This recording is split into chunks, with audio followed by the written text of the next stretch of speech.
Welcome, everyone. Thank you for joining us today. My name is Nilda Mesa. I'm here at Columbia University with the Urban Design Lab in the Earth Institute as a adjunct senior research scientist and also an adjunct professor and lecturer in various places. Tonight, we're excited to be meeting here to talk about the future of renewable energy and jobs and that whole ball of wax. We have a very distinguished set of experts on our panel tonight. I'll introduce them in just a minute. But first, I'd like to say that this event, like all of those at the center, is being webcast live at energypolicy.columbia.edu. It's available on the website, both a full video and podcast recording in coming days. And it'll also be available on iTunes.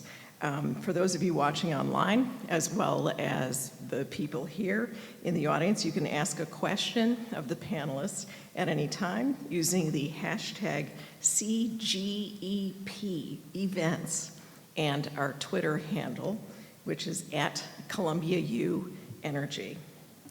I'm going to start with a few remarks just to kind of frame the discussion with our wonderful set of panelists. So my background, I've recently come back to Columbia. I started here, I guess it was maybe 10 years ago or so. I launched the Environmental Stewardship Office here. At that point, there wasn't something that pulled all these things together. And then I went on to work in Mayor de Blasio's administration as director of the Mayor's Office of Sustainability. So I got very involved in energy issues and sustainability issues, both here, but also more broadly with the city of New York. So a couple of things that I just wanted to provide some perspective on. Cities and states have been very active, notwithstanding the recent election results this past November. Cities and states have been very active in the last few years, particularly in the run-up to COP22 on setting targets and setting goals for reducing their carbon emissions. And to a large degree, cities and states are where the rubber meets the road. So it's a lot of subnationals who are very actively involved. In addition to cities and states, of course, it's organizations like utilities. There are independent service operators for example, in New York State, but there are other entities that are very, very active in this field who do the financing for it, and it's not necessarily all dependent on the federal government. There's also a very rich and diverse network of entities. So everything from C40, which is an organization of cities, that's also become merged with the Compact of Mayors and Covenant of States and Cities under 2 Coalition, which is an initiative that came out of the state of California along with the province of Baden-Württemberg, which is subnational agreement to reduce carbon emissions to less than 2 metric tons of carbon per person by 2050. C40, there's Carbon Neutral Cities Alliance. There's like any number of these sorts of networks of cities and states that have come together more or less as a kind of a grassroots thing to figure out what is it that we can do and how is it that we can support each other and help each other in doing this. In New York City, the mayor in 2015 announced a goal of reducing carbon emissions 80% by 2050. Some of the challenges at the city level that I saw from being in the office were things like less than 2 or 3% of the electricity is sourced from renewable sources now. That's not including nuclear, and nuclear is going to be phased out, of course. So more or less 40% of New York State's greenhouse gas emissions come from New York City. So it's a big deal for the state in general. There's a ton of potential. Offshore wind, there was an auction recently that allowed sort of a development or potential development of areas off of Long Island. There was another award that was approved off of the very tip of Long Island. This is important because of the proximity to New York City, which is such a big consumer greenhouse gas emissions for the state. It's such an enormous market. So there's a tremendous potential there. Massachusetts legislature, I guess it was about a year and a half ago or so, passed a bill to also promote offshore wind and hydro. There's a lot going on in the Northeast and other places as well. Texas, they're essentially like giving away electricity beyond a certain point of the day because the wind doesn't stop blowing. So unlike some other places like onshore in New York State. Solar has grown 800% statewide in the last few years, spurring nearly $1.5 billion in private investment. This is, again, New York State. There's more potential for hydro coming from upstate. There are, issues around batteries and including them in dense urban areas like New York City, but the technology is getting better, and you can expect to see more and more adoption, which is of course important for things like distributed energy and wind and other sources of energy. Electric vehicles is another one that it has not had wide adoption in New York City, but I would expect to see that changing in the next few years.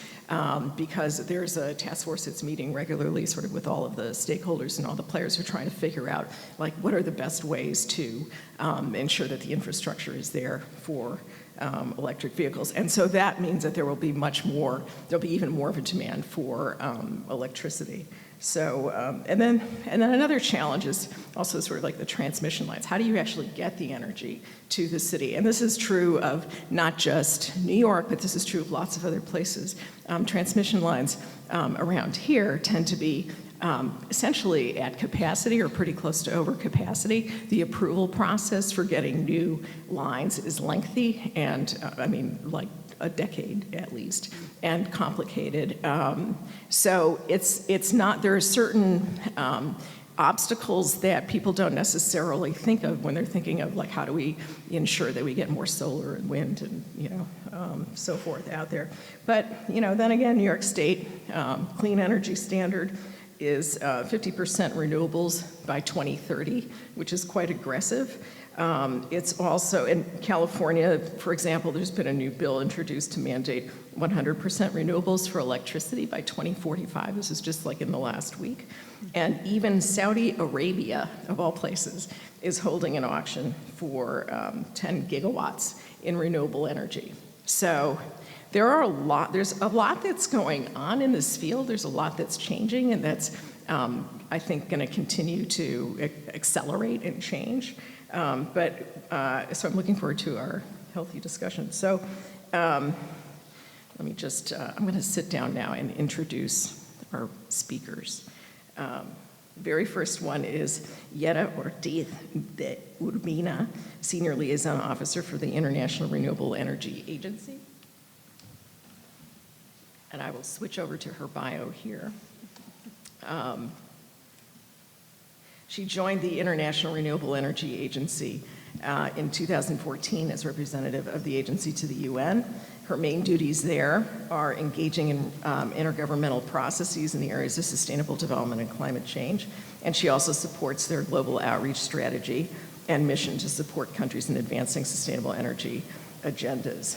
So she brings to IRENA over 15 years of international experience with a focus on multilateral affairs and development. She's a Spanish national and lives here. So with that, thank you.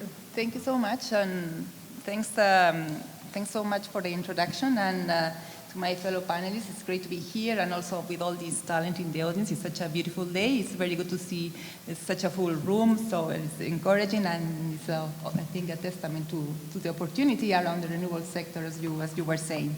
I don't know to what extent you are familiar with IRENA. We are a very young agency. We are only 5 years old. IRENA is based in Abu Dhabi, and we also have an innovation and technology center in Bonn and a very small office here in New York. But we are a very young agency. We are only 5 years old, but at the same time, we are the fastest growing international organization right now, because in a matter of 5 years, we have gone to have an almost universal membership. We have 150 member countries. At the moment, and 30 others are in the process of becoming members. So again, a bit in line with what Mila was saying, this is definitely another testament to the global attention and the global interest in the renewable sector and the growth opportunities around it. So what I plan to do today is to give a bit of a global overview of the renewable sector worldwide and to look also a bit to our analysis in the jobs sector, the employment in renewables, a very recent analysis, because I think that my colleagues are going to look into more detailed aspects. So to start with the political level, as I was mentioning, the developments in the last few years have exceeded all expectations. I think nobody was really expecting to see the decline in costs in solar and wind and the level, the capacity additions on renewables and all this movement. And for example, at the political level, we see that in a matter of years, we have gone from having 73 countries with some sort of renewables targets in 2010 to 164 in 2015, and probably more now, because all this movement has as well been enhanced with the Paris Agreement, and there are the majority of countries that have submitted nationally determined contributions have obviously included renewable energy as a key sector for the decarbonization of their economies. So at the political moment, there is a lot of commitment, and I have a couple of examples which I find particularly striking. And for example, the case of the UAE, I'm not mentioning the UAE because it's the host country of IRENA, but it's quite amazing that an oil-producing country has the target of reaching 44% of penetration of renewables in 2050, and to cut the carbon emissions by 70% in the same period of time. This is for an oil-producing country in that region. It's extremely ambitious, but we also have very ambitious targets in other countries, as like Morocco. It has, like, I think, a 52% of renewables target by 2030, and many others, in developing areas, not necessarily Europe, America, but also Asia and in Africa. So there is a lot of political momentum. Even small island developing states are just going to targets that go to 100% renewables, and they're making it happen already. Because this is not only political aspirations, these are very often legally binding obligations that countries and governments are taking. So there is a lot of momentum. In terms of investments, again, we see amazing developments going from 2010 global investments in renewables from 239 billion to 286 billion in 2015. And the majority more happening in the developing world, and more than as I say, in North America, Europe, OECD countries. This is obviously explained by the growth in China, which takes like 36% of the world total, but also other cases like India, South Africa, Morocco, as I mentioned. In South America, we have Mexico, Chile, Uruguay. In Europe, we have seen the lowest figure in 2015 for the last 9 years, but it's all explained probably because of the sluggish economic growth in Europe in the last few years, and slowing down investments, and despite the progress in the offshore wind sector in Europe. What I also want to say is that I know that the numbers for 2016 are not as good as the numbers of 2015. I think they were, but this is also probably because the sector is reaching a point of maturity,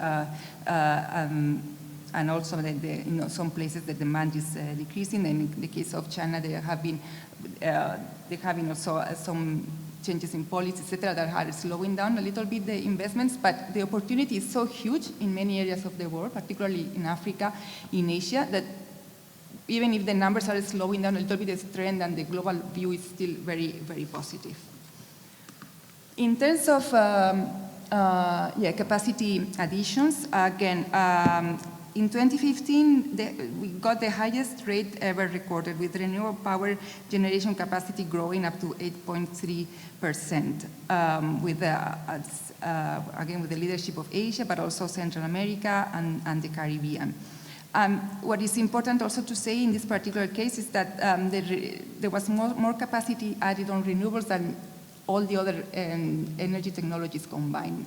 So in terms of capacity additions, renewables are definitely the number one, and it's a trend that we are seeing. We hope to have the capacity numbers ready and published in the coming months for last year, but this is a trend that is continuing. Just going to go through this quickly.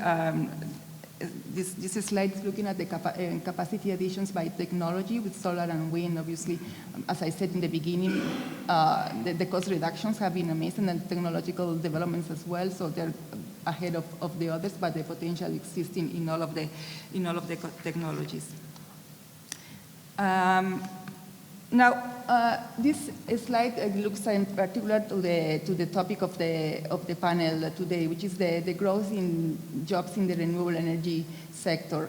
We have seen that we started to look at this in IRENA and taking a step back of this to explain, because we realized that there was a gap there, that there was no analysis on employment, and that one of the drivers to move forward in the renewables agenda is to make a very clear economic and social case about the impact of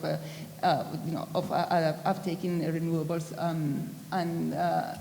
In many countries, obviously, when they look at renewables, they also need to look at, well, how many jobs are we going to be creating, what's going to be the impact in our GDP, et cetera, et cetera. So we started to do this sort of analysis, and we came up with amazing numbers. As you can see, the numbers for 2015 are 8.1 million jobs, and this is excluding large hydro. We don't include large hydro because the nature of probably my colleagues know a little better, the nature of this technology. The fluctuations will probably distort the global numbers, and we prefer to always keep it apart. But if we added the 1.3 million jobs in the large hydro, we will have a number of 9.4 million jobs in the renewable sector worldwide in 2015. So it's happening. So this is not a niche anymore. Really, the sector is booming, and this is meant to continue. When you look at the renewable energy employment by technology, the largest employer is solar photovoltaic. But also very liquid biofuels and wind energy. Wind energy had a record growth year last year with very strong installations in rates in US, China, and Germany. Also, the same as with the investments, we have seen in the last year some deceleration, but again, this is probably due to market consolidation and the fact that in China there were a lot of leftover stocks that are being used, and also increased automation and mechanization in the use of biofuels. But again, the expectation is that this high productivity will lead to further cost reductions, and therefore there will be a sustained labor demand. So the growth will continue. And what is important to note, and it's not here in the slide, is that this is obviously in a stark contrast with the developments that we are seeing in the labor market in the broad energy sector. When we look at selected countries and regions, we obviously have the case, number one is China, solar PV, wind. Again, I think that 5 out of if you look at the new capacity commissioned in wind energy, I think in the list of 10 companies, 5 of them are from China, so it's amazing what's going on. And then we have Brazil with obviously bioenergy and hydro, but also wind. They are having wind auctions. The US, India, Japan, and Germany. And I think it's important to note that the 60% of the global share is in Asia, so we see a shift towards Asia, and also because we see that the market in Europe is slowing down a bit, despite the growth in wind in UK, Germany, and Denmark, and this despite Germany still being a very strong leader, particularly in the wind equipment market, which especially for exports rather than for the domestic market. So, as I said, there's a shift to Asia with China, but also with India, obviously, Bangladesh, Malaysia, Pakistan. There is a lot happening already in these markets in terms of job creations, and the numbers are very, really to optimism. And my final slide here, and I have another one. Well, this is focusing particularly in the case of women in the renewable energy sector, and my colleagues may have more information or other sources of data, but we find that there is not a lot of data. So, but still, we have attempted to bring visibility to this issue, and we have started last year. IRENA started analysis as a part of the job analysis on jobs, looking at the gender aspect.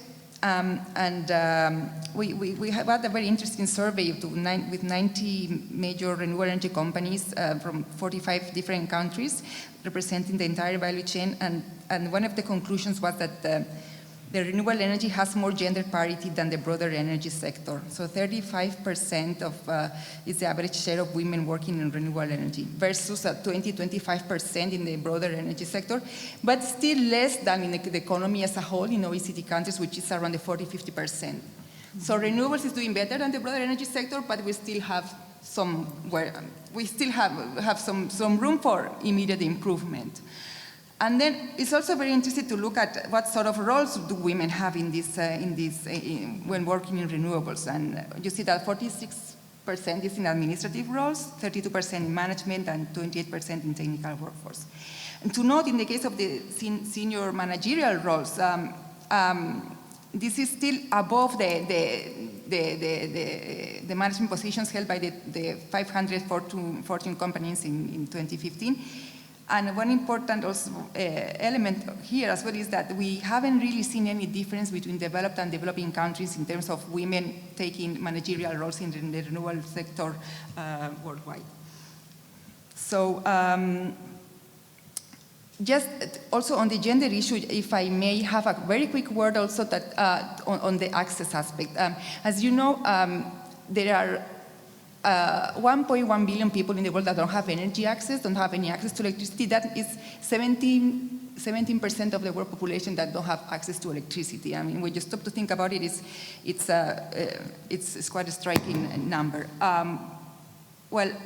In these cases, the role of women is really cannot be underestimated. And developing countries that are looking to tackle this problem with renewable energy and decentralized solutions and off-grid solutions are integrating the gender aspect more than in any other place because of their role of these off-grid solutions to bring opportunities in terms of education, in terms of health, in terms of gender empowerment.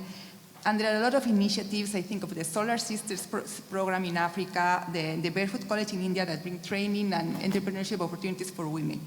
I'm saying it all very quickly, but I think it's a very important aspect when we think of a renewable sector and the role of women in developing countries. And finally, and sorry, I'm taking a lot of time, just to end with a bit of a note of optimism. If we were to achieve the Paris goal of staying below the 2 degrees, our analysis said that we will be able to create 20.4 million jobs in 2030. So we are really talking about a huge opportunity here. And that's it. Thank you so much, and sorry that it took so long. Okay, no, it's very interesting. Thank you.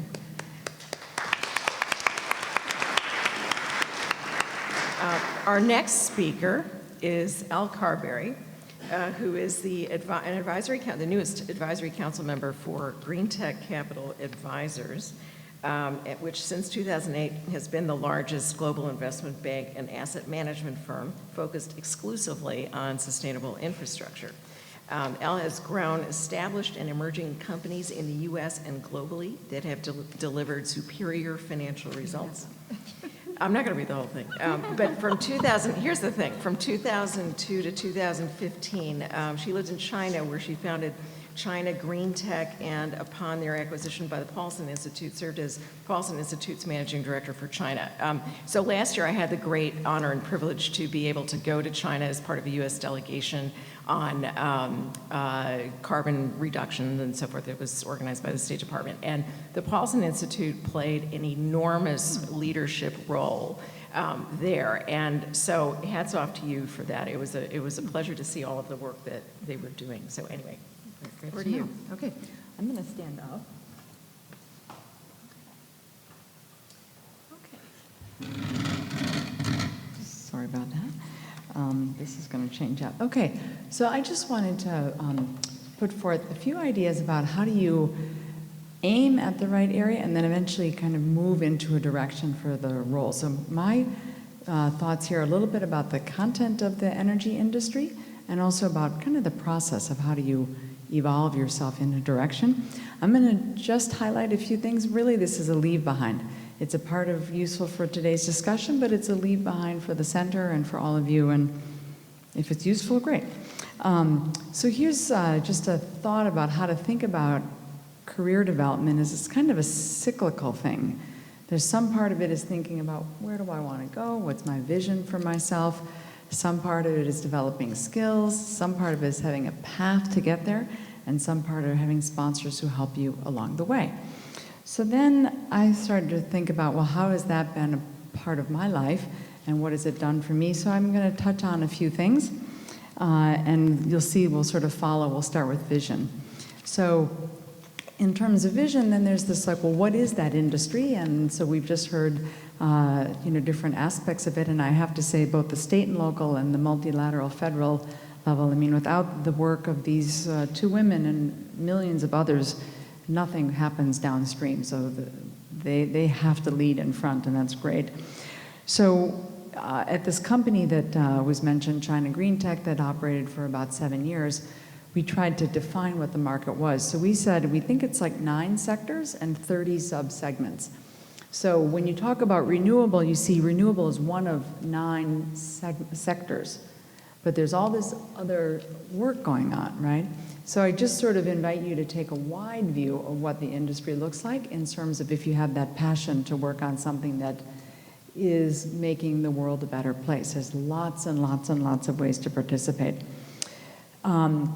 And it also is kind of aggregating in a way around what I kind of describe as 5 big ecosystems, because it's kind of like how things get built together that then affect our lives. So cities, right? Cities and towns are the places where all projects exist, right?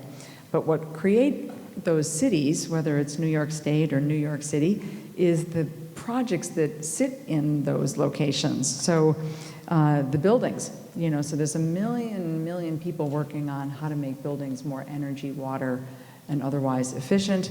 I'm going to go back to the left. The whole energy world also gets really interesting when you think of it as an integrated world of not only the people who are producing the energy, but also then the distribution of the energy and the integration. Like you heard, even if we have renewable energy now available to New York City, the current distribution lines can't maybe carry that energy. And a lot of the work is on how the utility sector can really integrate on-peak and off-peak renewable and fossil fuels. So huge gains and opportunities will occur in what I think of as a much more integrated energy sector from the upstream to the downstream. Another huge area is industry, right? Because industry is the biggest consumer of energy and water and other resources, and is also the biggest polluter. So lots and lots of work in that area. And then vehicles. Vehicles is becoming kind of the golden sweet spot around connected auto or automated or self-driving auto or whatever you want to call it. It is going to change this picture because those little cars, when they drive around, are essentially energy storage that'll be on the streets. And then the power generators, the utilities, are going to tap into your energy that you're not using, and they're going to have you charge up at night when there's, so essentially those little cars are essentially mobile batteries for the power sector. So if we all switch to electric vehicles with nice batteries inside them, the power generators can produce more power without having to expand their capacity, and moreover using renewables, hopefully, instead of fossil fuels. So that's super high growth area these days. There are lots of people who give you numbers and stats. 2 organizations that I like, this one is called the Advanced Energy Economy. So they have stats and numbers about jobs and growth by different sectors. This picture, when they say advanced energy, is kind of like that one of 5 ecosystems I just showed you. So maybe this is 20% of what's going on, right? Rather than like the whole of what's going on when they say, it's 2.7 million US jobs and a $200 billion market. That's 1/5 of what's actually really underway. Perhaps you've heard of Bloomberg New Energy Finance right here in New York City, fantastic organization. So they also have numbers. These particular numbers here are a little bit about new investment rather than total dollars in value. One thing that I noticed at the bottom there when it talks about acquisitions, on the far right, it says that corporate M&A, mergers and acquisitions, took a leap forward and did $33 billion of acquisitions in this area last year. And again, this definition is more, again, just that energy bucket. This is not talking about buildings and cars and industry. So I think that's an interesting number because these kind of new co's that were created and being created, they're now big enough, and the corporates are interested enough that they're now buying those things, right? So when a big company buys a U.S. company, the bigger company is global, and they can quickly globalize that $100 million U.S. company in a new way that that company would have had a much harder time doing on its own. So it just is going to expand things when you get these big global players involved. The group for which I'm an advisor is Greentech Capital, also here in New York. This is just a picture of some of the merger and acquisitions that they've facilitated since June, but it just gives you a way to look at logos and names, and just sort of introducing you to who are companies who are involved and playing a role. You see the flags in the lower left-hand corner of each of those little tombstones, so that gives you the national headquarters of the two parties. So you can see at a glance that all but, like most all of those transactions were cross-border. So that also explains that this is fast-moving and global in nature. And another part about vision is having role models. So I happen to have the chance to put together and then work with some of the most amazing people. It's like about 200 people who worked with us almost daily in Beijing. A lot of them are women. I was sort of surprised. I don't mean to say that, but I found that women were attracted to this area because they had this desire, about do good and also create business and government and policy, but they definitely had a desire. So I find a lot of women in these areas, and therefore you're going to find a lot of role models and a lot of women around you, in my humble opinion. These are names of people, and they're all remarkable. Some of them I know, some of them I know less, but they're doing remarkable things. And the point is, you can be in media, you can be in a law firm, you can be in an investment bank, you can be in an NGO, at the university, it doesn't matter, but you have an opportunity to influence the development of this new economy. Okay, so now what about skills? So the thing of it is that if all these types of businesses are needed, guess what? All the skills are needed. So this happens to be a reflection of the group that we worked with in Beijing, and we tried to make sure that they were diverse by nature of what they did. So this is 6 buckets of how we looked at people. Do they deal with money? Do they provide services? Do they sell technology or buy technology, or are they government? And so just as one small group of about 200 people, they kind of divided out like this. But the point is they are all there, and they're quite, you can find them, right? When you think about yourself then, sort of the question, especially if you're perhaps, entering the workforce in a new way or in a more serious way, sometimes the question is my skills. What skills do I have, and how are those transferable to the workplace? I will just say that developing your skills, all of us at all our ages, is the single most important thing that we have to do. Because the skill is like the atom of what we provide into the thing, right? If we don't have skill, we don't add value to our colleagues sitting next to us. So here's a couple thoughts. Now this, I want to source this comes from the famous book, What Color is Your Parachute? It's been updated every year since 1970. I think it's a great resource. And, they have real detailed resources about how do you think about transferable skills, how do you think about skill acquisition from on the job, and how do you complement with on the job. So, and one of the most important things that it said is, don't think that your skills are not transferable when you're leaving the academic setting. They are transferable, you just have to kind of make a map of it, and then you go to work. You don't perhaps need to go get more education. It's a little bit more your own self-analysis, and so this book has good tools to help you make that transference, right? And then the thing comes back to, what do you do naturally and easily? So I sort of thought about, the ways in which this kind of area works. There's people conducting commerce, there are people developing solutions, people setting policies and enforcement. All kinds of skills are needed in all kinds of roles. So this is perhaps a little clue about how to think about what kind of profession you want to have, and then how might it plug into the kind of all the types of activities that are required. And on the topic then of, once you kind of think about your skills, then like how do you go forward? One of the single best things I learned when I was 23, graduating from Georgetown down in Washington, D.C., was to do informational interviews. And once again, I looked at that little book, and sure enough, the 1915 edition has a whole chapter dedicated to informational interviews and 5 steps. The point is that you can learn about these companies by just asking the people around you. I made a life-changing decision at 23 by having informational interviews.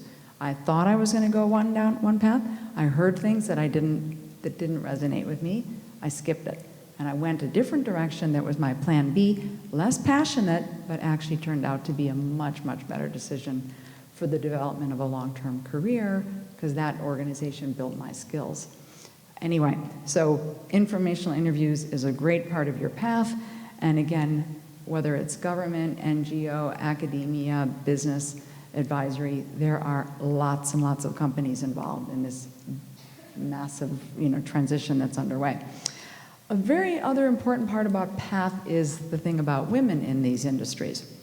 So in this case, one of the best things I've found is the annual report that comes out now from McKinsey in collaboration with Leanin.org and promoted by the Wall Street Journal. They had their 2nd annual version this past fall. This happens to be the sort of, 8, 9 points that were the headlines in the newspaper that day. The sources written at the bottom there, super helpful. My thought here is learn about what's going on at the front end of good practice, and then when you look for companies, find out what they're doing that looks like kind of the best of companies. But there's no doubt that there's also a lot of transition going on in women in the workplace. So that's very, very useful. And the last part on sponsors, this is an underservice to a very, very important topic. But as I tried to think about, sponsors in my life, and I kind of mapped out my path of what occurred, I thought, oh, wait a minute, this is like almost in every role I've had a really strong sponsor. All of them men, and almost always my boss. So then you say, well, how did that happen? And I sort of like, in some regard, I just kind of picked good companies that have good management and good discipline. And back then we didn't talk about gender equality at all, but we just, you sort of learned and heard about well-managed business. That's what was the discussion. So I always kind of went to work for the best people I could find. There was one little blip in the middle of the page there that has no attribution with it, and that company was very dysfunctional, and I left in 9 months. They went bankrupt about a year later, and there you go. That's how these things work, okay? But anyway, but the other part of the color coding that I realized is that, you see here, and when I was long ago, in high school, I was working for the Audubon Society. I was like, that's what I'm going to do. There were very few jobs back then in this area, like very few, right? So, I didn't know how to achieve that. And guess what? I ended up going into a world called IT, thanks to a big company called IBM. So I've alternated my career at chapters between those two, and it's really worked out. So keep an open mind, cast your net wide, and it's equally important to develop your skills and be happy as it is to be passionate about the topic matter. And somehow those things all can join, and so maybe I wasn't working on environment at various points in my life, but I was really, really being developed really well and learning skills for life. And then those things I could put to use, lo and behold, to help Mr. Paulson, many years later, do something important where he's trying to influence U.S.-China policies around sustainable economic growth. So Good luck on your career. It's a cycle. Thank you.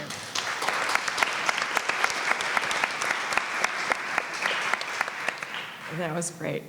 So we're going to keep going with the presentations, and then at the end of it, we'll have a bit of a discussion and then open it up to everybody here. So, and I keep jotting down notes because I hear all of these things that I want to be sure to come back to. So this has been great. All right, next up, Kristen Graf is the executive director of Women of Wind Energy.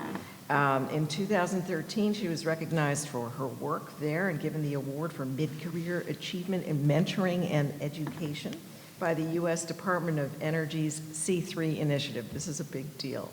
And so before making her way to WOWE, I hope I'm saying this right. Wowie.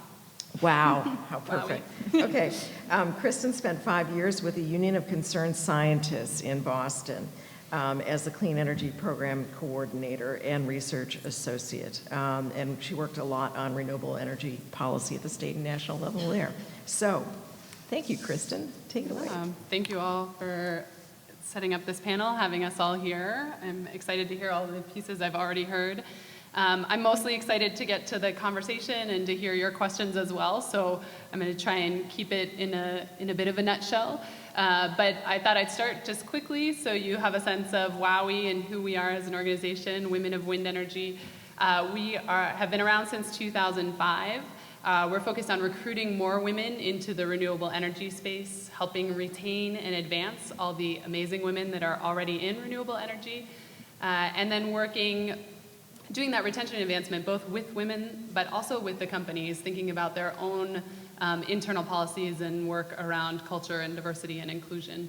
And then finally working with our entire network, which is both women and men, to think about how we talk about renewable energy and how we communicate our enthusiasm and passion for our jobs in a way that conveys that to everyone around us, whether it's locally, nationally, internationally. So I thought it might be helpful in the context of these different pieces to hear a little bit about how I ended up here in this job. Because I heard you mention what color is your parachute, and I will say when I was debating whether or not to apply for this position, my sister looked at me and said, if you took every single test in what color is your parachute, this is the job that would come out the other side. I don't understand why you're even pausing. So it's a great book, definitely worth your time and energy if you have any hesitations, or you can just ask your sister. My background is in engineering. I went into engineering because I was a crazy, nerdy math and science kid when I was young. I had a passion for being outside in the environment, and I had some incredible teachers in high school that said, you know, you can kind of put those things together. And so literally in the back of my high school yearbook, there are notes about wind turbines and building the renewable energy industry, and I had never seen a wind turbine at that point in time, but I was on a track. And so I think I went into engineering believing in some fundamental concept that the technology just wasn't there, and I was the person to come in and come up with some brilliant new thing that then all of a sudden everybody's going to build it all over the world, and I'm just going to change things right away. And I think my engineering degree was amazing because it expanded and sort of blew some of those conceptions out of the water. And I sort of say there are two main things I take out of my college degree. One was that renewable energy technology is already really far along. And that's not to say there aren't incredible strides to be continued to be made in terms of lowering costs and getting things developed more and more. But in terms of my perception, that was no longer the piece that was holding us back. There were great people working on it. There were great minds in there. Technology is amazing. And so I became really fascinated with economics, with markets, with public perception, with policy and government, and how all of those pieces are part of this bigger complex picture of how we make decisions about energy. And the other thing I took away from my college degree was that there were not many women. And I knew the history of not many women in engineering and science, but I sort of thought we were past all that. And there were 2 women in my calculus class freshman year. And you know, it's changing, and I see the numbers changing across colleges and universities, and in fact, across the entire STEM, science, technology, engineering, and math sector. In the US, we're graduating close to 50% women. It still tends to be lower on the engineering side, higher on the biological sciences, medicine, some of those fields. But overall, we are putting a lot of great women into the STEM fields. We just still have more work to do to get there. And so that, for me, was sort of a critical change in my mentality as well. I became really active in the Society of Women Engineers. I became really passionate about what are the things that are going on around women in technology, because there were a ton of women in my math classes in high school, and they were really smart. And I did not even think that they wouldn't go on the same track that I did. And so that has been sort of a side passion for me for a long time. And so I left my degree and went to work in policy, learning from amazing people, just kind of being an entire insane sponge for information. And again, seeing over and over again a lot of women in the nonprofit space, in the nonprofit sector, but as soon as you get to regulatory commissions, as soon as you're looking at climate negotiators, you're looking at government committees on energy and natural resources, the numbers just aren't there. It's rare to see a lot of women in those rooms. It's changing, slow and steady, but I'd like to see it change a lot faster. And that alludes to some of the data that you've seen a little bit already, but I would really encourage you to look at not only the McKinsey reports, but data that comes out of organizations here in New York like Catalyst that talk about financial performance of companies and the number of women on those boards of directors. They compare, across the Fortune 500, they compare companies with 3 or more women to companies with no women on their board of directors. And year over year over year, those companies with 3 or more women are performing better on return on invested capital, return on equity, and return on sales across the board. So that tells me we're missing something. And there's incredible research coming out all over the place. There's also an amazing study that's growing now out of MIT. There's a program there called the Center for Collective Intelligence. It was started to look at how groups make decisions, sort of thinking about the concepts of crowdsourcing and how all that information comes together and what we decide. And what they found is across all the groups that they've studied, only 3 things so far correlate to better decision making among a group of decision makers. The first is the average conversational participation, how much the different members of the group have a chance to speak as opposed to one person kind of dominating the conversation. The second is average social perceptiveness, how well the members of the group read each other's nonverbal cues. And the third is the number of women in the group, and it's linear. And that, I think, I love to, just kind of joke and say, because of course women are the best decision makers, but I also think it's actually it's more because of how we, particularly in the US, train women from a young age to focus on those first 2 things, relationship building, reading nonverbal cues, all of those, making sure everyone's voice is heard in the room. And I think we have a job to do, not only to get more women into leadership positions, but also to bring those skills across the entire gender spectrum. There's no reason that should be something that's dominated just by women. But it is a reason we need more women in leadership. So with all of that, those pieces, I kept moving around. I was at the Union of Concerned Scientists during the intense climate bill years, early in the Obama administration days. We called it death by 10,000 cuts. It was one of the more painful processes I've personally watched, and I watched it from Boston, not right in DC. And it was a very big wake-up call for me in my career path about the level of persistence and commitment it takes to make change through policy. And I have deep and utter respect for my peers that continue to do that work, because it's a really important piece. And you can watch it in the trajectory of the wind industry, you can watch it in the trajectory of all sorts of industries, the way it affects job growth, the way it affects installations. But for me, it was just so exhausting. And I had a desperate need to get reconnected to folks that were actually putting steel in the ground and people that were actually making changes. And I wanted that little piece for me to work on is about getting more women into the space.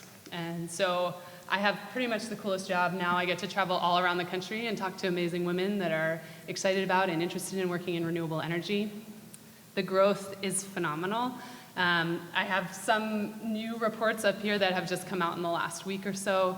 The advanced energy economy has incredible data, so I'll just point you there as well. The Bloomberg New Energy Finance just came out with a new report with the Business Council on Sustainable Energy last week that has incredible data in it as well. Solar Foundation's new jobs census report.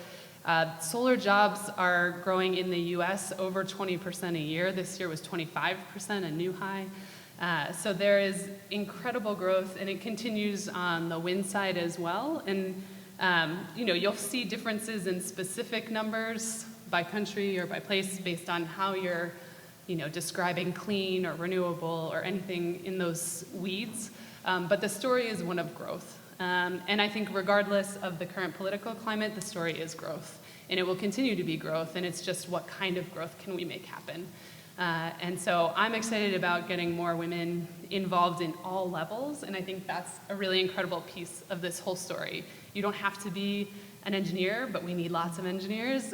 But there's incredible work to be done in policy, in finance, in every single edge. I work with women that are technicians and women on the manufacturing floor, all the way up through women that are CEOs and executive suite. So there are parts and pieces of this whole picture, whether you are right in the thick of it or you're on some of the indirect roles that are contributing. I mean, some of the incredible folks at the companies that are making big, big commitments to purchasing renewables, that's a huge growth space right now, and it's a big critical piece of making a more stable market, especially in the US at the moment. And those are folks that maybe never even thought they'd get into renewables and now are in it thick. So that's my short summary. There's lots of pieces of that. I look forward to the conversation. Great, thank you.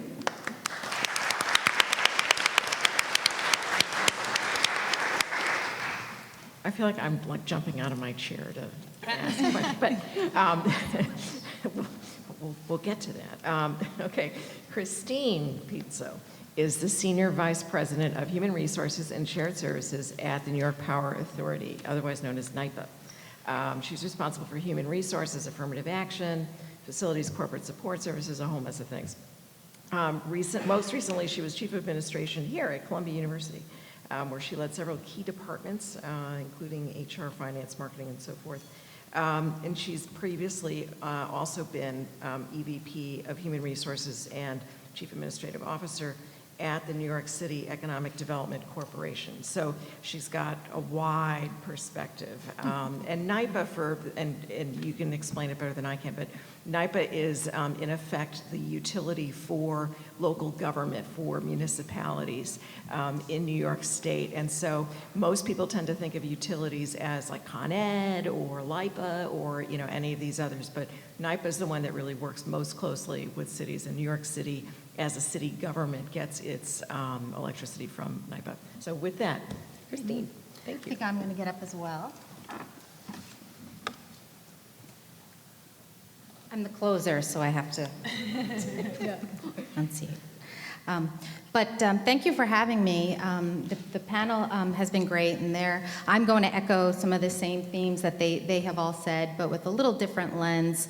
I want to talk a little bit about opportunity and risk. And being in human resources for as long as I have, I spend many days, hours, years thinking about strategy in terms of the workforce. How many people do we have? What skills do we have? What do we need in the future? And so that's part of my sort of constant dialogue in my head, and with the organizations that I've worked with. What is our business plan? Do we have the people that we need to sustain our plan and grow it going forward?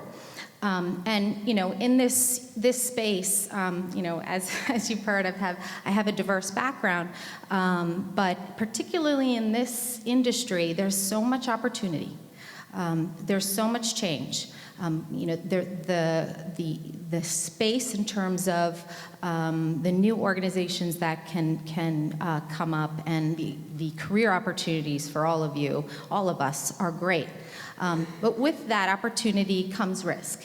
And I would say that the choice of your career path in terms of your specialty and what you want to do and what fulfills you is just as important as the organization that you work for. And it's really important that you sort of, listen to this dialogue and think about not only what you want to do, where you want to take your career, but what organization do you want to work for? When you walk into an interview or when you're researching companies, you really have to know what is their business plan? How are they going to sustain it? What's their balance sheet? How much they're going to grow? How are they going to fund it? Going into an organization that's immature in terms of maybe 50-person workforce and they want to grow it to 200 in 2 years, that's exciting and that's great. I would love to be a part of that ride, but we always have to think about what is my role in the organization, and understanding that in organizations that go through great change, you have opportunities to rise through the ranks and make a way for yourself. But you also have to realize strategically when you think about your role and the things going on around you, the roles that exist in a new company may be different 2-3 years down the road. So in terms of having that sort of, long lens and that long view of your career path, but specifically as it relates to the organizations that you work for, is extremely important. And in my career, I'm lucky that, I'm constantly thinking about, the organization, how many people we need, where is it going to grow, how is the business doing? And that dictates a lot of, what people we recruit for, what markets we, are targeting, skill sets, training, opportunities. But at the end of the day, success comes from your ability, your skill, but also who you choose to work with and for, and so that that you have the skills for that job, that you're going to get whatever you're going to get out of that opportunity. But it's really thinking about the next step and the step after and being able to keep up with that pace of change. In this industry, change is quick, it's rapid, and being able to diversify your skills, being flexible, stepping up and saying, I'll take on that opportunity, is just as important as the product that you deliver. Because in a rapidly changing employment scenario, you have to be able to, deliver with the pace of the change. So I would say, in terms of going to your next, step in your career and thinking about a long-term career path, really think through the industry and what you're going to get out of that particular engagement. And it may be that you'll want to work for 2 or 3 years and gain this particular skill. But if you want to really look forward and say, this is the end state that I want to get to, I want to be X, work backwards and really think about the companies that you're going to work for.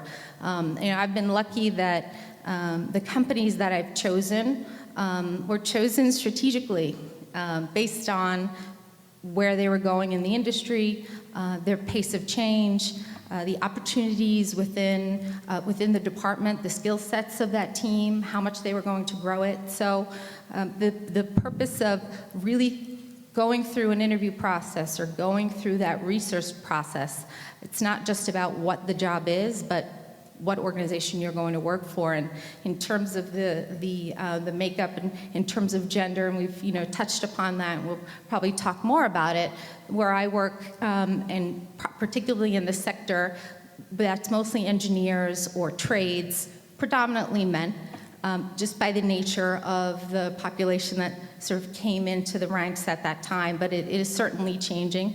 And these meetings and these networking events are really important, I think, for women or anyone in general to get to know each other, listen to panelists that can give you great advice on what you want to do with your career and where you want to go with it.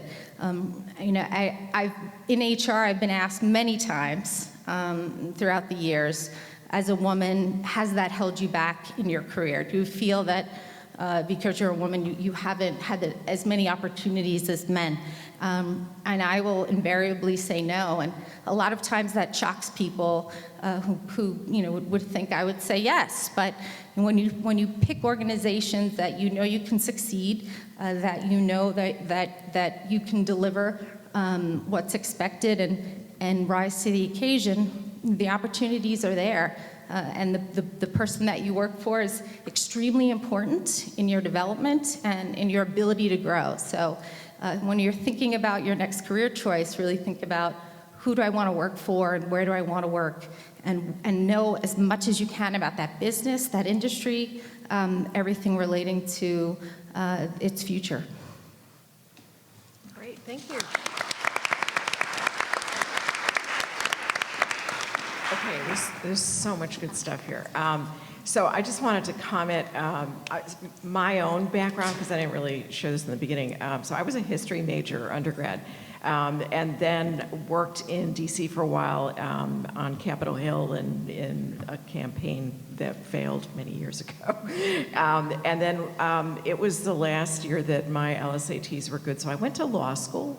And at that time, I happened to go to this little place in Cambridge, Mass. And so at that time, they did not offer environmental law. What they do now, they have a very healthy program and clinics and so forth, the way that they do here at Columbia. But at that time, you couldn't take it. It was like every few years they'd sort of offer it, because it was like, oh, it's a little trendy, you know. But and at that point, I think my law school class, which is the same as Michelle Robinson Obama's, we had about 38% women, something like that, and now it's about 50%, more or less. So, and I think when I entered, it was less than, you know, sort of 38% average, you know, overall for the school. So things have changed quite a bit. And after practicing law and doing, so I didn't know I was going to do environmental ever at all. And then I went to work for a public interest law firm, because I thought, well, let me do that for a year before I go work in a corporate firm. And was put on an environmental case and loved it. And I was like, okay, that's it. You know, this is what I need to be doing more of. And so that was what determined my career. There was no way I could have predicted, you know, when I got out of college, or even for that matter, when I got out of law school, what I was going to wind up doing. And, you know, and I had this incredibly fortunate series of jobs with some excellent, phenomenal bosses, and in some offices that had a culture of excellence and teamwork. And I can't tell you how much of a difference it makes to be in an organization within a unit that has that sort of a culture. So they took the problems, they took the issues seriously, but they didn't take themselves seriously, and they sort of all backed each other up. And so if there's anything, you know, I would add to what folks here have already been saying, it's, you know, look for the culture of the office as well as, you know, a good boss, because that will really, first off, make things a whole lot more fun, but you will just learn a lot from your colleagues like that. And the other thing I wanted to add was, after practicing law for 10 years and, you know, being involved in sort of environment and all that stuff, I went to art school, and which nearly caused my parents to have a heart attack, but you know, because I had sort of been doing all this creative stuff for many, many years, and I had one of these moments where I was like, okay, on my deathbed, am I going to regret? And I was working at the White House at the time, all right, so, but I had one of these moments where I was like, okay, on my deathbed, am I going to, and I got into this fantastic school, so I thought, you know, am I going to regret more government, not having enough more meetings in my workplace, or not going to art school? So that was like a nanosecond, okay, of consideration. And I had to do it, and I did it, and I spent a good, you know, 9 or 10 years as an artist and writer, and, you know, sort of, but the exercising that part of the brain, to me, and having formal training in that was every bit as important as all the law training I got and government and policy and whatever, because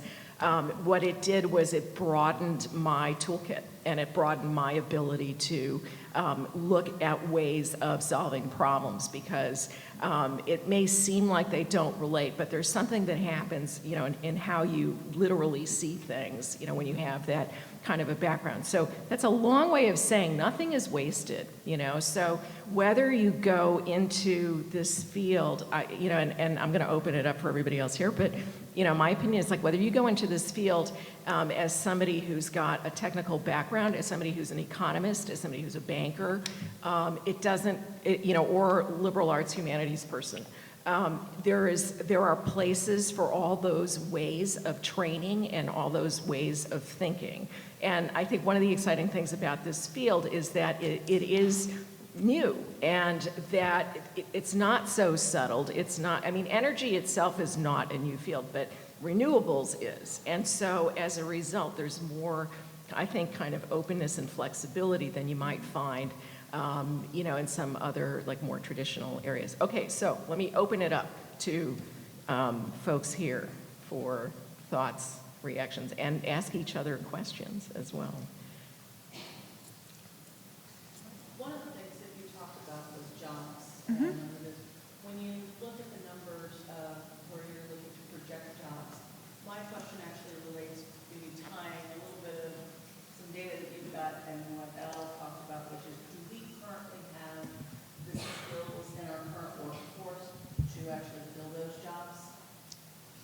Yeah, that's a very good question, and in fact, and it's I think it's one of the, in particular, when you look at the women, the access to the necessary training, etc., is a key part that's still missing. And in terms of skills, I don't think I mean, we probably have them. We have to make the necessary connections. And just let me connect to one of the points that you made. In fact, when we look at the renewable sector, and I agree with what you said, we see that the technologies are there. We had a very good discussion on innovation last year in IRENA, and we saw technologies are indeed there. The money is there, apparently, the capital is there, but we are missing is the right policy frameworks and the innovative business models to make things happen. So the markets are there, the money is there, the technology is there. So, and that's why there is a lot of opportunity. I'm sure that the skills are also there, but we need to put the pieces together and to be able to make the necessary connections and innovate and bring those innovations to the places where the markets exist, and particularly developing countries, as I said, Asia, Africa, etc. So that would be my response to you. I would say that, yeah, probably the skills are there. But, you know, we still need a lot of innovation. It's a new field, as you were saying. So this brings a lot of, it's a new opportunity to develop new skills, to innovate on business models, on policies, and to also to reshape all social patterns of, you know, men and women at work. So, yeah. I have a follow-up question. Sorry. And the follow-up actually goes to you and to one of the things that you talked about was STEM. But one of the things I think that in terms of skill sets, the importance of STEAM. S-T-E-A-M-G, right? Because to get to innovation, it's a problem solving. How are we going to look at the problems a little bit differently and frame them up differently? What do you know of today that is actually bringing engineering and the art of the possible together to start reimagining what those business models might be in a lateral network? Those are a lot of pieces. Yeah, I'm not sure. It's I think it's still a little bit duct taped together. I mean, you know, I have to say I don't really see like a whole coordinated, you know, sort of thing out there. I think part of it is you get that, I think, a little bit in the teams that you work in, you know, where hopefully it's a diverse set of training and background on those teams, but. You know, I would say that I think it's a conversation that's happening, and I do think there are, especially in the history of sort of Department of Energy's collegiate wind competition and their solar decathlon, there's been sort of a growing effort to really expand the scope of who is participating in those events, not only you know, trying to not only hit technology, but they've hit business sides, and then continuing to try and grow that more and more in terms of who's participating and how. The decathlon, I think, does it really well in terms of getting broader visibility into architecture schools and into some of those programs to try and do a little bit more of the overlap. But they're actively working on those pieces, and I'm actually working with the Department of Energy on the wind competition as well now with a few other consultants on how they think about the importance of starting from a young age to diversify that whole scope of people that are really interested and excited about working in renewable energy. Because we see, there's a program we work with in the US called KidWind that does teacher trainings and curriculum development for K through 12 programs. And they do wind design competitions. So you can make blades out of all different things. They give you the motor, they build a wind tunnel, they bring it in. And at their 4th grade to 8th grade level, they see tons of girls. And then you get to the high school level, and it starts to tank. And then you look at the collegiate wind competition, there's a couple girls in the room. And so how do we start changing that conversation so that the girls, the research around girls in STEM is particularly you have to reach them before the age of 12. Preferably earlier with visible role models that they're excited about because they do have this passion for connecting to a career that makes a difference in the world, but they also get turned off really quickly by negative role models, negative concepts, cultural concepts in the mix. And so how do we keep them connected in so that that pipeline continues? And I think has that bigger picture, because I do think a lot of the skills are out there. But this kind of growth that we're looking at, I mean, even just in the wind sector in the US, in the solar sector in the US, the kind of growth we're looking at, and looking to say, we're targeting huge numbers for 2050 in the workforce. But those people that are going to be making up the workforce in 2050 are in elementary school right now. Yeah. Like, what are we doing in elementary school? What are we doing along the whole pipeline? And then how are we retaining all of the people that are working at it? Because I think the other concern for me around women, and I think this happens with lots of different sides of that whole spectrum, is we still see these intense dropout rates. So women and again, I say STEM a lot because the data tends to reflect STEM specifically, and I think you're only just starting in the last 2 to 5 years to start see pockets of people using the word STEAM that are in the curriculum space and talking about this more. I think it's a really important shift, but there's less that's like the data around it. So the data for STEM that I know is that we're, as I said before, graduating close to 50% women in the US at undergrad. But within the first 10 years of career, we lose half of them from the STEM sector overall. So if we want all of these young women of all colors and joys and skill sets to come into renewable energy and be a part of this workforce now and through 2050, we have to have them here already as role models and changing the way we're doing work in the sector. Yeah, that's great. I just want to remind folks who are watching online that you can use the hashtag CGEP events and also our Twitter handle at Columbia U Energy to ask a question. So some of what you're talking about, I mean, you've hit on some really interesting things like retention and what happens like through the course of someone's career. You talked about how things go in cycles, and and then you also talked about the importance of having a sponsor, having a mentor, having somebody who just support you. So when just tossing this out to you, if you're going to go interview at a new place, what are the kinds of questions, what's the kind of research that you would do or that you would advise job seekers to do before they get there? And at the interview, what are the types of questions that you think that folks ought to be asking in order to find out whether, it's really a good fit? So, Elle, if you want to. In terms of the research, the good news is so much is online now, which is incredible. And all of you guys are trained to be critical thinkers, right? So you've got the skills, to basically do your own research and analysis. So I tend to start with the press releases. I try to find out the kind of latest and greatest things that the company is communicating to the media. I go to any kind of investor presentation. So Christine, you were saying make sure the company is financially sound and things like that. So I go look at the, if it's a publicly traded company, the investor analysis, that's super simple, condensed, written well.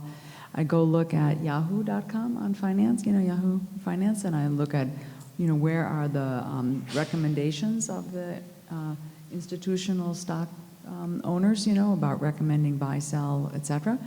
So you find out quickly what people think of that company. And I also have learned something that I feel like things are either getting better or getting worse. Most things are not horizontal, right? So, you kind of pick up quickly on whether a company is getting better or kind of getting worse, right? And you can learn things from both types of companies, and there are opportunities in both types of companies, if I can be so simplistic in saying it like that. But I would say that there's something more, I've had more fun and more joy and more acceleration and more when a company is on its upward trajectory rather than when the company is on a downward trajectory. So I definitely then try to work out, companies of the type I want and that are leaders ahead of what the others are doing. One thing in particular I will say, and then I'll come back to the questions, but when it comes to competing with other people, which is essentially what you're doing, right, when you walk in the door, as a young person, you don't have the same skills, you don't have the same background, you're competing against other people who have perhaps more experience and more skills than, at least apparently, let's just say that, than you do, right? So the nice thing I've found in my whole life is that being a part of new industry means there are less competitors. And they're generally more open to young people. So that's partly why I've always gone out to the front end of new.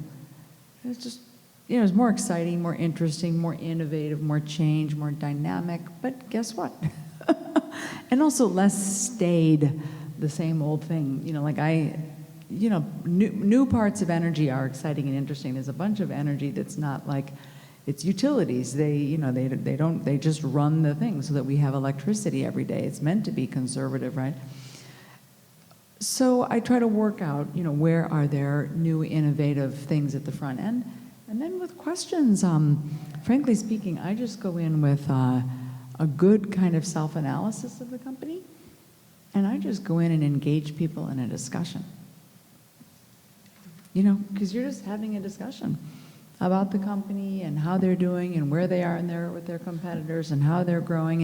And you'll find, if you start having a, like you would if you were talking with a peer or a teacher about a topic that you just have an engaging discussion, people will talk to you and open up and you'll learn things. And then they'll be like, holy, this person's pretty smart, and they're asking sophisticated questions. And then you'll get into the discussion of, okay, what's the profile of the position? What are you looking for, thus and such? But I much prefer and enjoy having a discussion about, what's up with that business. And people enjoy having that discussion. So that's my approach, but there's many approaches. So. Christine, I saw you like jumping out. I'll add. But I know I agree with everything that was said. In addition, I would add that it's important that you get to know the team, who your peers will be, the structure, so you know how you fit and what your role is, so that if you're going into a smaller team or a larger team, you'll know who your resources are, potentially what their roles are, if there's any overlap. It's really important to know who you'll be working with, and I would, if you're asked back for a second interview or so on, ask to meet with your peers, ask to meet with the key people that you'll be working with so that you can get to know them. In a lot of cases, you're working with them more than maybe your direct supervisor. And getting things done as a team collaboratively, especially in a growth industry, is important because you have to rely on those people to help you get things done. So I would add that knowing the team is an important question to ask. I just wanted to add quickly too, in terms of doing your own research, it's a pretty quick and easy thing to look at any company's leadership team and potentially their board of directors. And if you don't see a single woman or a person of color, I would give you a pause at a minimum and wonder why they're not advancing within that company. And then, you can decide on your own terms whether or not that's the place you want to battle to advance. And then I would just say, I totally agree with that. Have a conversation. And I would also say, go in not only having done your research about the company overall, but the different people and who you are going to be interviewing with, and gear your questions and your engaging conversation accordingly. So if, it's a lower level peer or even lower, someone who's part of the hiring process, it's like, what's your favorite thing about working here? That's a very easy question that can give you some quick insight into what it's like at that company. If they're like, my favorite thing is when I leave at the end of the day, that's a big sign. Hopefully they don't say that. But and then I think you can kind of gear things all along there. What is the decision-making style here? How do people move around and advance? I don't think you want to necessarily imply that I'm coming in and I'm going to want a new job tomorrow. But you can think about that in terms of the different people that you're talking to there, because you also want to show your own initiative and your awareness and your enthusiasm for that job. But as much of anything, you are deciding whether or not you want to work for that company. And if you go in with that mindset and wanting to figure out whether or not it's a place you want to work, that's also really valuable, I think. We had a hand up in the audience, yeah. Well, thank you so much for your insights. The question I have here is, utilities, electric and gas utilities, are having to really evolve and adapt to a distributed generation model. Given, and then there is a belief that this transition process will eat into their revenue. So I'm wondering, what sorts of new jobs do you think this transition will create, especially for women? I would say if electric vehicles are adopted, that's a big growth area for utilities. I mean, because they will all be plugged in to the grid to charge up. So, and the cleaner the grid is, then the better the cities and states and, provinces or whoever can then meet their carbon reduction goals that they've all signed up for.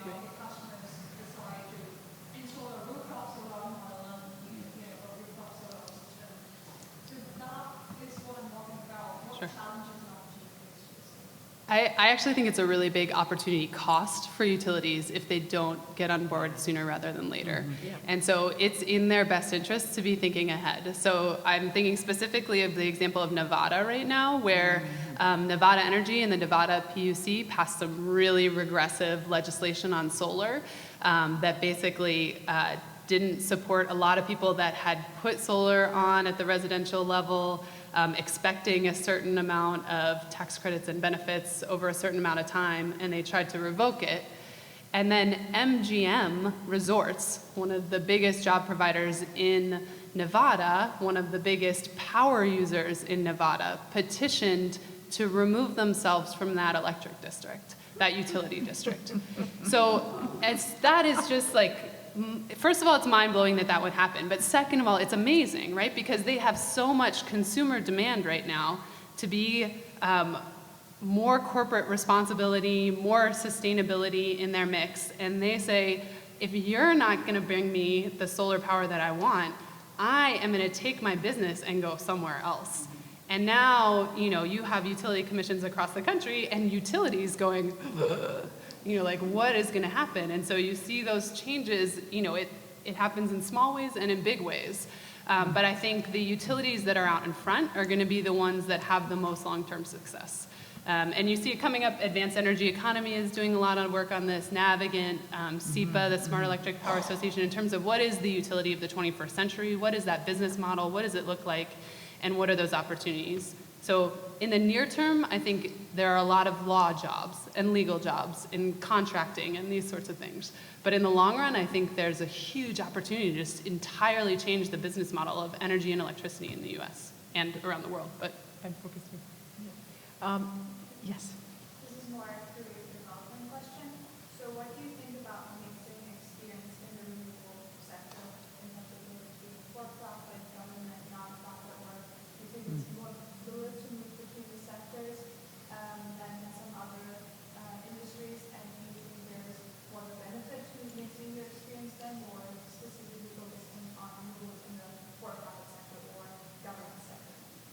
mean, I know lots of people who just make the circuit, you know, and just go around, and it kind of depends on who's doing really interesting work when, you know, and what job openings there are. I mean, I haven't seen any, but I don't think anybody much worries if, you know, I think it can be a real advantage to have experience in several sectors because, you know, again, nothing is wasted, and, you know, then you have just that much more knowledge and that much more knowledge about different, you know, points of view. Yeah. Yeah. Go ahead. Yep. No, I agree. Having a diverse background, I think, is a great advantage because you get perspective. So if you're just sort of in a sort of a singular path, you may not, you know, make decisions in terms of the business that really, you know, looks outside of that. So having that different perspective is certainly can be an advantage to where you want to go in the future. Yeah. Yeah, and I would just add, I think it really comes down to the individual and what you are most interested in working on and excited about, and what's driving you at the moment, and maybe what's driving you in the long term. Because I do think the diversity definitely gives you a lot of background and a lot of valuable pieces to move around and use. But, you know, if you know certain things about yourself, like for me, I'm not going to be successful in a large corporate environment anymore. I've been my own boss for too long. I like working in a small shop where there's a lot of flexibility to start doing different things. I have to have my hands on a lot of different topics. I'm talking to a lot of different people. That's me, and that's what I like. And so for me to go into government, oh my gosh, like I just can't put it in my mind, like the possibility of sitting in that scenario. But that said, as I said, there are amazing people in government doing really phenomenal work in incredible ways. And so I think it's also about knowing yourself and what's driving you and what you're excited about working on. Because all of those pieces need great people. And I think we need both people with the diverse mix and people that have plotted through so they know every single thing about the inside of one place. Yeah. I just wanted to ask if are there any questions that have come in from online? Okay, all right. So, No, I just wanted to add very quickly. Oh, sorry. No, I wanted to add very quickly on this that it's such a new sector, and there are so many. When you look at the global climate and sustainability goals, so many things are going to happen in connecting the public and the private universes that it's very important to have this diversity of background. And if you can, as you say, personally, you like it and you can cope with it. Because I am the opposite of you. I mean, I would be terrified if I was horrified at the idea of having questions on specific technologies, because that's really not my. So I'm being very honest here. So I'm a government person, I'm a public sector person. So, you know, I love engineers, but that's not me. But you need this sort of diversity, and so many things are going to happen in the context of public-private partnership, also at the local and more federal level, etc. That having that diversity is great. Okay, so one more question. You had your hand up. First of all, thank you very much for the discussion this evening. My question follows some of Ms. Carberry's comments from the first question. In my short time in the industry, I've noticed a dramatic increase in the availability of policy guidelines, lobbying documents, things of that nature, and a dramatic decrease in the transparency of the decision-making processes, notably in the federal government in the last month or so.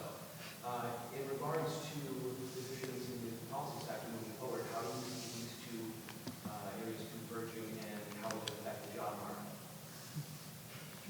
I think there's a lot going on at the state and local level. I don't really see a whole lot of things changing with that, because folks have signed up for these very aggressive targets. And if you're an elected official who's put your name out there saying we're going to reduce greenhouse gas emissions 80% by 2050, which is not an unusual goal now.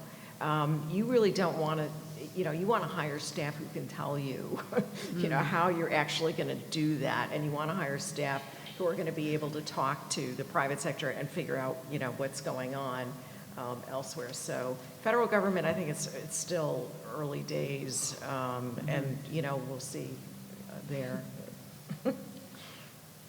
Anybody? Yeah, I would say it's early. There's a lot of uncertainty. There's a lot of caution. We're all just sort of waiting to see what's going to happen. I think, the renewable space that for such a long time in the U.S. has hinged on tax policy, For whatever reason, we don't seem to do energy policy well at the federal level. You know, that's an interesting dynamic, and that will change and, you know, put us on another level of needing to continue to innovate business models, I think. And so, you know, the solar industry has been doing a great job of that. The wind industry has been too, and I think they will continue to. And so I think the question is, yeah, if you are interested in the policy and government side specifically, we're gonna need really great people working on it at the federal level, and that's just gonna be a tolerance factor for anyone that wants to do it, because it's gonna be a new dynamic. But there are still a lot of really incredible people working really hard, and there are gonna be, you know, it is still overarchingly growth, and it's just that question I said of whether it's like mind-blowing growth that we really can accomplish, or if it's something that's more stayed and, you know, doing it in pockets in different ways possible. And so I think everybody's gonna have to be more innovative everywhere, policy level, but also then finance and everything, so that we figure those pieces out. Great. So we're just about out of time. And in fact, we are out of time. And so, but I wanted to ask our distinguished panelists to just say one thing that they want folks here to remember and walk away with after this evening's session. So, Okay, I would just say find the balance between your passion and the pragmatic skill development, and view your career as a journey. It may not be exactly what you want to do every day, but as long as it's on a path and a trajectory, and you're learning and growing from people who care about you and are investing in you and your development, that's like the most important thing about your career. I think I've touched on a few of these things already, but I think that this is still a moment of growth writ large, especially globally and in the US as well. And so there is something here in this growth and this opportunity for everybody. And so it's your responsibility to kind of weed through that a bit and figure out what that is. We are in desperate need of amazing women and amazing women of color and amazing people of color throughout the renewable sector and throughout sustainable energy as a whole. And so I hope you all will take that up and think about that, both in your own interest in being involved and in your own willingness to help make that change happen. And then my last piece is just on that same note. It's still, I don't call it a new industry anymore, even though there are lots of pieces of it that are new. It's been around for a long time, but not in the way that some other industries have. So, you know, I remember when I was in college and thinking about jobs and trying to look around, there were a lot of really big companies that came to recruit on a regular basis. And there is an easy option to step into one of those roles, especially if you're a great student wherever you are and you're one of those folks there. And if you want that and that's a good place for you, perfect. But if it's not exactly what you want, there are a lot of things right outside that door. And so I would encourage you to just find the organizations, whether it's something like mine, Women of Wind Energy, where we have job postings and things like that. Well, it's not a totally new industry. A lot of the companies don't have the scale. You know, maybe a few, there's the GEs and the Siemens of the world, but the vast majority of the companies in the renewable space at the moment aren't going out to every career fair right now and aren't going out, you know, as actively as maybe we would all love them to be. But that doesn't mean they're not hiring, and that doesn't mean they're not looking for great people. And so it's on you and it's on me, but we gotta make it happen. Thank you, Christine. I would say take advantage of the opportunity that's ahead of you and lead. This is your chance to work in an organization where you're doing new things, creating a new way, and you could be a part of that, and you know, and be the face of that movement. So I would say every opportunity you can, you know, be a leader, volunteer for stretch assignments, you know, definitely speak your voice.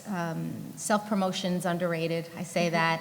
Make sure that you talk to, you know, people that you work with about what you're doing and how you want to sort of move forward in terms of the work and leadership, because that is a huge opportunity for you now, especially in this industry. Great, and Yeah, thank you. Just I can subscribe to what the others have said, but in the sense of opportunity that we see in the sector is amazing. So, yeah, go for it. I would end with that. And you know, renewable energy is really reshaping the way we think about energy, the way we think about our economies. So there is a lot going on, and so.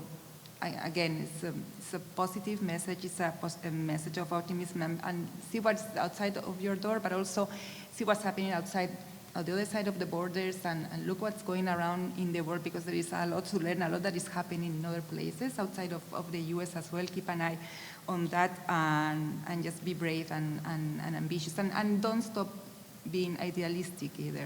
Just think also in terms of sustainability and global goals as well.